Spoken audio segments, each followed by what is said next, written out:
Judge in California has ordered a former lawyer for former President Trump, or former lawyer for former President Trump, to comply with a subpoena from the House Select Committee investigating the January 6 riot. The judge says attorney John Eastman will have to turn over his emails relating to the former president, writing, quote, "The public interest here is weighty and urgent. Congress seeks to understand the cause of a grave attack on our nation's democracy and a near successful attempt to subvert the will of the voters."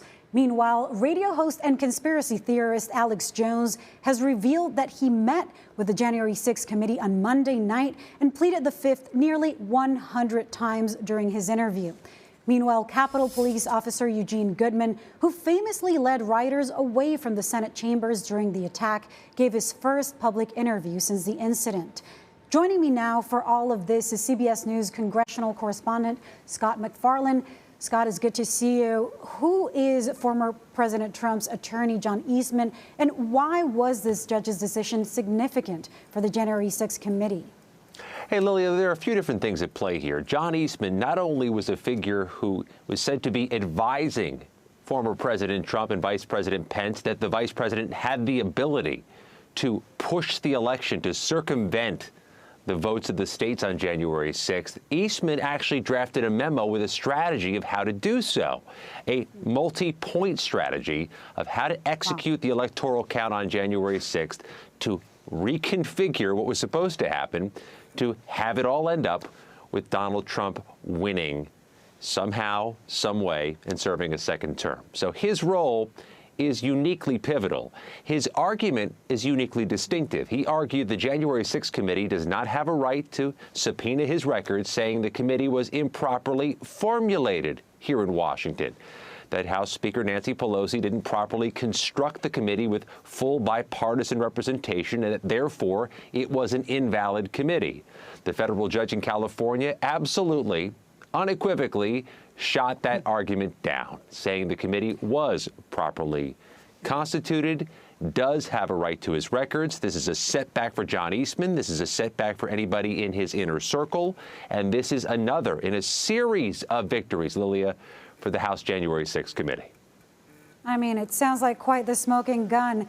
And Alex Jones met with the House committee on Monday night. What do we know, Scott, about this meeting, and what information was he able to give investigators? Because there's always what he says to his audience and then what really happened.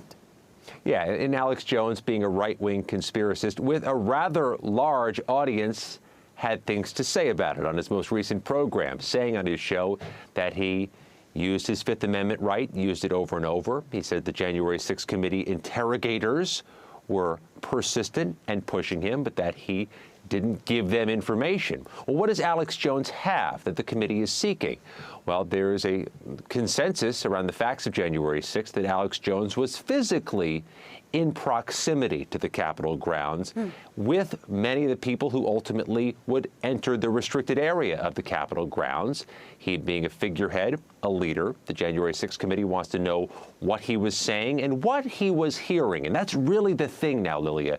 The January 6th committee, as it drills into the inner circle of former President Trump and into these high-profile figures, wants to know who was putting what into the ears of the accused rioters and into the ears of Donald Trump just before January 6th. And I know there are questions about some clip that was part of a show and whether somebody was instigating something beyond a Pacific assembly of people that day. Now, Officer Eugene Goodman gave his first public interview since the January 6 riot. Let's take a listen. It could have easily been a bloodbath. So kudos to everybody there that showed a measure of restraint with regards to deadly force, because it could have been bad, really, really bad. Everybody has been wanting to hear from him. Scott, what has Officer Goodman been up to since the riot, and what else did he say in this interview? Officer Goodman remains with the U.S. Capitol Police Force. Like so many in that department, he was right back on the job January 7th, 2021. He's been averse to the limelight, according to his colleagues and friends with whom I spoke, saying that's just not his nature to do interviews. He did the podcast because one of the hosts is one of his friends. and colleagues with the Capitol Police Department. We went through that interview, and you hear Officer Goodman underscoring the peril of that day and the fact that a lot of people were caught off guard by the size of the crowd and how closely it had encroached toward the U.S. Senate so quickly on January 6th. I noted also, there are several people who are in that mob confronting Officer Goodman outside the Senate who face federal criminal charges. And the man at the front of that mob is Doug Jensen of Iowa. He's pleaded not guilty, but he's one of just a few dozen of the 700-plus federal defendants in pretrial jail awaiting a trial date. His case still to be determined. Scott MacFarlane, thank you.